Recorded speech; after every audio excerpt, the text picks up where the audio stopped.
Kayo na naman ang habulin ng partner mo. Kung dati ikaw ay dating naghahabol sa kanya, gawin mo ito upang siya ang laging maghahabol sa inyo. Ibulong mo lamang ito dito upang lagi kanyang habulin. Hello mga guys, kumusta kayo? Panibagong araw, panibagong video na naman tayo. And sa araw na ito ay isa na ng video ang aking ituturo sa inyo na simpleng gabay o simpleng pamamaraan na makakatulong sa atin. At bago ang lahat, gusto ko lang mag-disclaimer sa mga taong hindi naniniwala at hindi gusto ang mga kagaya nitong video. Please skip this video and maghanap kayo ng videos na gustong gusto nyo, dahil ang video na ito ay para lamang ito sa mga taong naniniwala and gusto mag-try. Sa lahat po ng mga nagko-comment dito sa aking video dito sa loob ng aking channel, mag-ingat sa lahat ng mga nagre-reply sa inyo na dinadala kayo sa kanilang WhatsApp in Imo app upang makaiwas po tayo sa scam. Ngayon po ituturo ko sa inyo paano kayo habul-habulin ng taong mahal ninyo.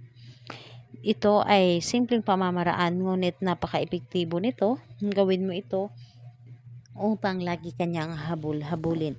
Kung nakikita ninyo is maghanda lamang tayo dito ng isang garapon. Dapat po ay clear po. Dapat tulad nito, babasagin po dapat. Huwag kayong gumamit ng plastic dahil ang plastic ay hindi ito makapagbigay ng energy. Dapat maghanda kayo ng gagamitin na ito ay makapagbigay energy sa inyong mga ginagawa. And ayun po, kapag handa na yung garapon, dapat po ihanda nyo rin po ang inyong sarili. So lagi ko po yung sinasabi sa inyo na kapag gagawa tayo ng ritual, dapat po ay handa tayo sa ating sarili. Buo ang ating loob, tiwala at paniniwala sa paggawa nito at hindi tayo magdududa sa dapat nating gawin.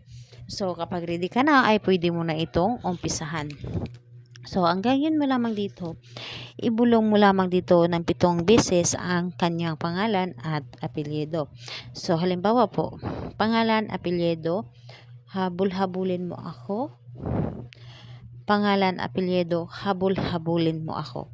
7 beses mong sasabihin dito or ibulong dito sa garapon ang iyong nais, and dapat po with feelings ang pagkasambit nito, hindi lamang basta-basta na sinasambit o binubuka mo lamang ito sa iyong bibig. Dapat po ay with feelings ang inyong mga sinasabi. Yung nanggagaling mismo sa inyong puso ang lahat ng mga sinasabi ninyo. So 7 beses mo siyang ulit-ulitin, yung pangalan niya at apelyido at yung nais mo.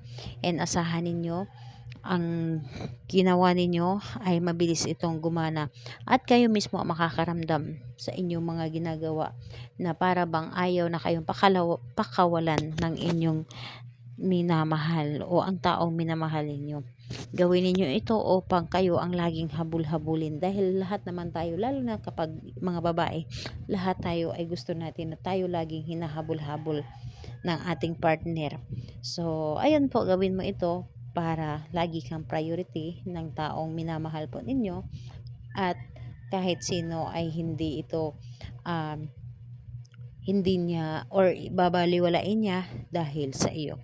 So ayun po, kung magtatanong ka kung kailan ito pwedeng gawin ito sa kahit anong araw at oras.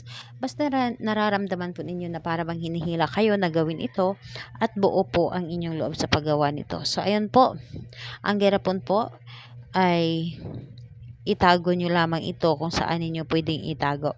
So ayan po, salamat po sa inyo. Bye bye everyone, God bless us all.